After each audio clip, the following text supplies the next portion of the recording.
you got to have an environmental report. You have to have a geotech study. So we got an environmental report, and the environmental report popped up all these old IEDs. Wow. So explosives that they hid on site. Right. And through their training, they were, going out into the mountains, into the areas around here and finding those explosives. Holy smoke.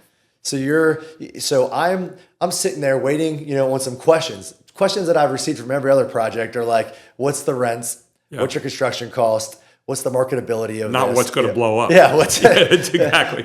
Is there any? Welcome to another edition of Small Town Developer. Gary Sutton with John Inch Jr. And John, so many times people ask you, I'm sure, about how do you come up with the ideas for the various projects that you have. You have one that's called Whistling Ridge at Fort Ritchie. Fort Ritchie was an old base for a long time, was used for all kinds of things from intelligence to ice to everything else. But you got landed in the middle of that and you saw something where other people did not. It was something that already existed, had been let go, and you landed in there and all of a sudden became an artist and started doing a little painting here. Tell us a little bit about how you came up with some of the ideas you looked at. Yeah, so what's unique about what we do is there's anything from A to Z in land development and real estate. I mean, you can be somewhere around the world and, you think you've seen it all, and then you get dropped a new project, something you've never seen before. And I was kind of following along with the story. This project actually was on Wikipedia. There was a lot of history on this project because it was an old military base. There's a lot of training here in World War II. This whole property actually had a 9-hole golf course. It had a movie theater. There was just a whole lot of rich history on the site. And our partner kind of fell into it. He was from the local area, got into a little bit of legal battle, and ultimately won the project. And a lot of people ask me, how do you get into development deals? Where do you find them? Right. Like they're everywhere around you, but you don't realize it. And one place we found that really, really has kind of been our best deals come from engineers and architects. And they get a lot of first looks. Someone who owns a property, owns a development, and they'll look at it and they'll say, I have an idea, but I need you to do some work to it. So they'll engage with a civil engineer or an architect and say, can you do some renderings or visuals? So that's how I landed down here at Fort Ritchie, down in Western Maryland in the middle of a mountain on all sides. And we landed down here, and one of the engineers that we work with, they call him a bird dog. He goes around and tries to find work, business development guy, and said, hey, would you be interested to come down? Would you want to come to Maryland, Western Maryland, look at his old military base and meet the guy who purchased it and you see what you thought. So actually, the first time I went down there and met him, he looked at me and said, what would you do? He said, I've had 2-3 other developers, builders through here, and they told me just demolish everything and start over. And as I was walking through the buildings and looking at, the structures, how they were built, I said, this is really like a gem. It's a little diamond. We got to brush the sides of it and we got to clean it up. But you've got electric, you got water, you got power, you have sewer, you have everything you need to do a development. There was people living here with the military 4 years prior to us even, starting on this project. So I said, there's still some good bones to these buildings. And, I said, let me think about it. When I left, I told my brother, I said, this is a black hole. And I actually called the guy up and, John, and I said, I don't know if we're interested in partnering. As I said, this is probably a place where, developers go to die, and you spend a lot of time and effort and money and nobody wants to come here.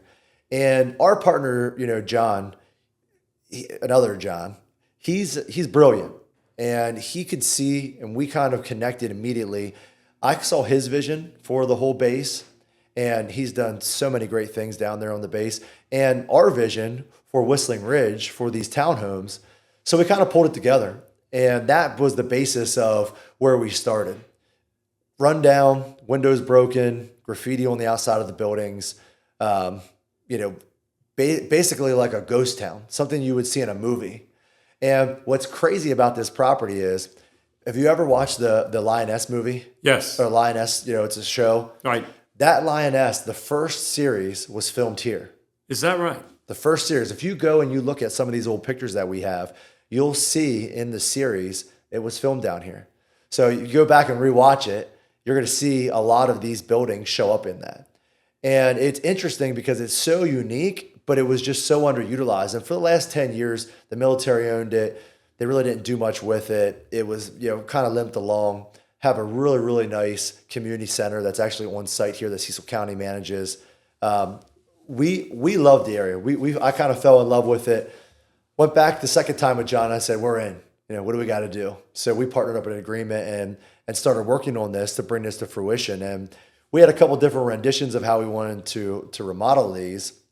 And we ended up keeping everything the way it was, just putting new bones to the project, adding new windows, doors, roofing materials.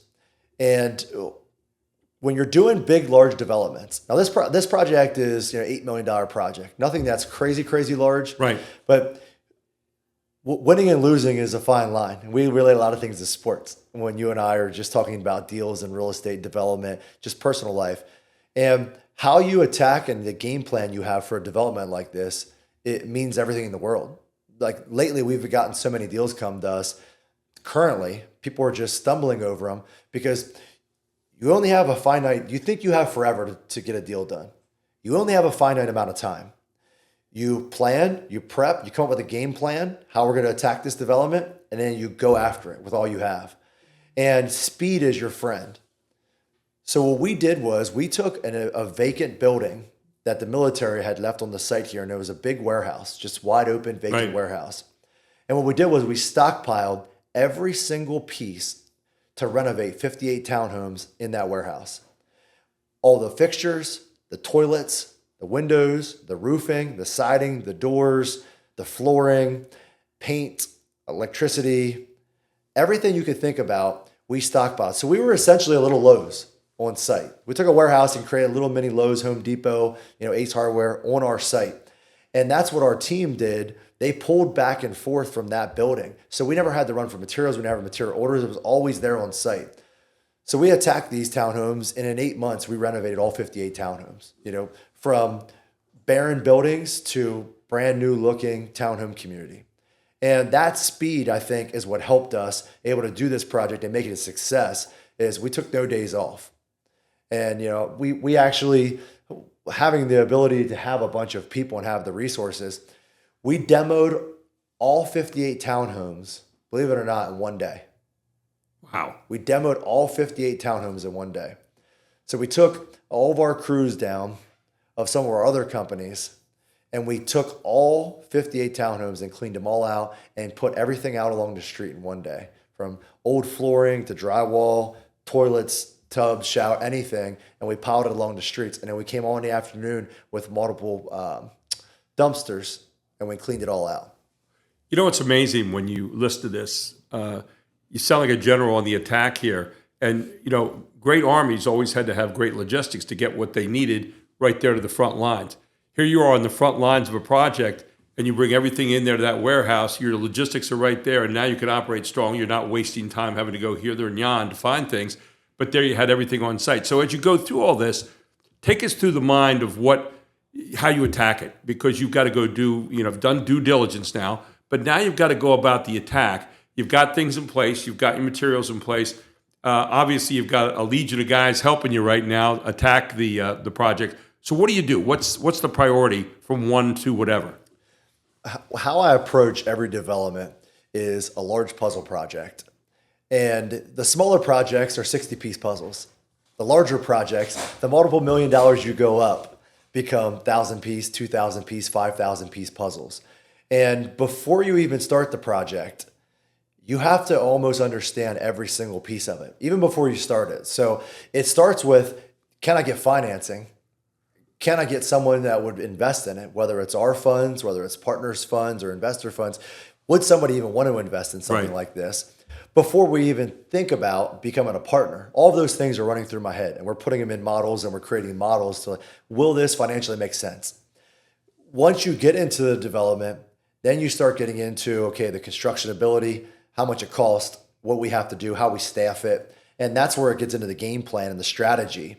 And then once you actually commit to the project and you're going to move forward, where you're trying to get banks involved, you're trying to get other people involved, what you don't foresee is everything that you can't see.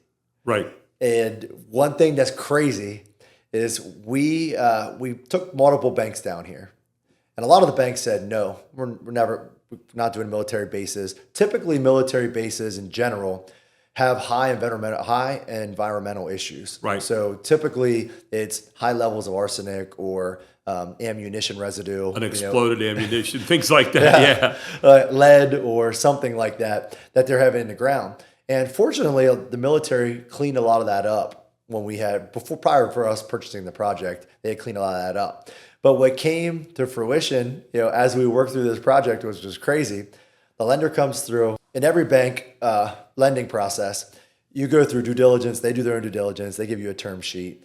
Then it goes to an appraisal. Okay. So they list an appraisal. So we're to the appraisal process, and they say you got to have an environmental report. You have to have a geotech study. So we got an environmental report, and the environmental report popped up all these old IEDs. Wow. So explosives that they hid on site. Right. And through their training, they were, going out into the mountains, into the areas around here and finding those explosives. Holy smoke. So I'm sitting there waiting, on some questions. Questions that I've received from every other project are like, what's the rents? Yeah. What's your construction cost? What's the marketability of Not this? what's going to blow up. Yeah, exactly. Not is there any explosives buried underneath this is a your different property? project. Yeah. So I got that, and I went to our partner and said, what data do you have and information on that? Well, we found old reports where it showed where all of these, they weren't explosives, but they were made decoys that look like explosives, right, that were buried all over site. So we had to go back and let the appraiser know and let the bank know, okay, these were just for training purposes. They're not explosives. They're not, nothing's going to blow up right now. But there are things that you would never see. You never think about that would be hidden across the site. So we got through a lot of hurdles like that. And as we got through those hurdles, your mind starts wandering. And that's what you try to keep the bank's mind not to do, is to keep wandering. And they say, what else? What else is on site? What else are we missing? What else are we not seeing? And when I'm looking at a project like this, and when I get under the hood and I start looking at, all right, what's the bank going to find out? What are we going to find out as we're getting through this project? And I try to take all that off the table before I even whisper it. Sometimes before I even bring it to our company, bring it to our team, I try to take all those concerns off site. So I'm talking to the environmental, people. I'm talking to the geotech study people, which are going out and doing borings on the site, looking at, what rock is. Do we got to go through any? Do we need to do any underground improvements? Sure. Yeah. So sewer, on this site specifically, we had sewer tests to see what's the sewer like underground. Is it terracotta pipe? Is it PVC pipe? Is there any cracks in the pipe? Is there any dips in it that's gonna, allow for settlage and the sewer's not gonna flow through? We're gonna have backups. So we were doing all of those studies prior to us getting to this point, but they're all pitfalls and they're all landmines that you'll go through when you're going through a project like this. And this is all pre-construction, getting in. We're actually putting true cash out into the project. But you're really building a foundation of knowledge here, as well as a physical foundation on what am I working with here.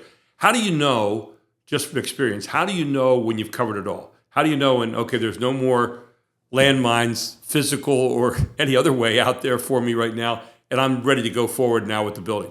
How do you know? Well, that's what we get paid for.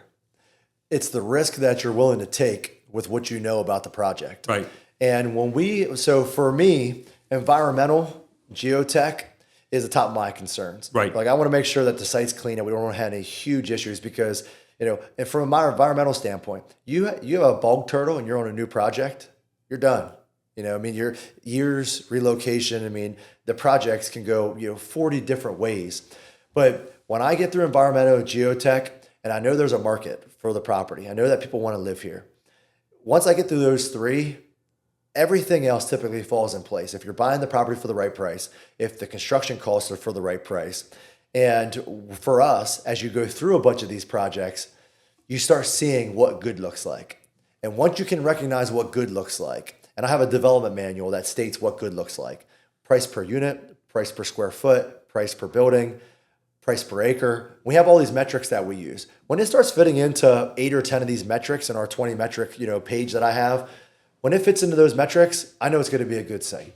How different was this project than the other ones you've done in the sense that you already had structures there? Now you walk through, I mean, you've got good floors upstairs. You've got pretty good drywall. You've got, pretty good structures there.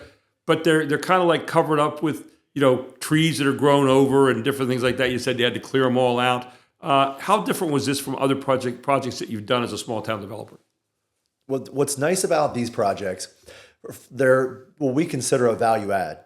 So most projects that we're doing now are ground up. We're vertical construction. There's nothing hidden. We're doing the construction. We know what's in it. We know what's going on. With these buildings, you have no clue.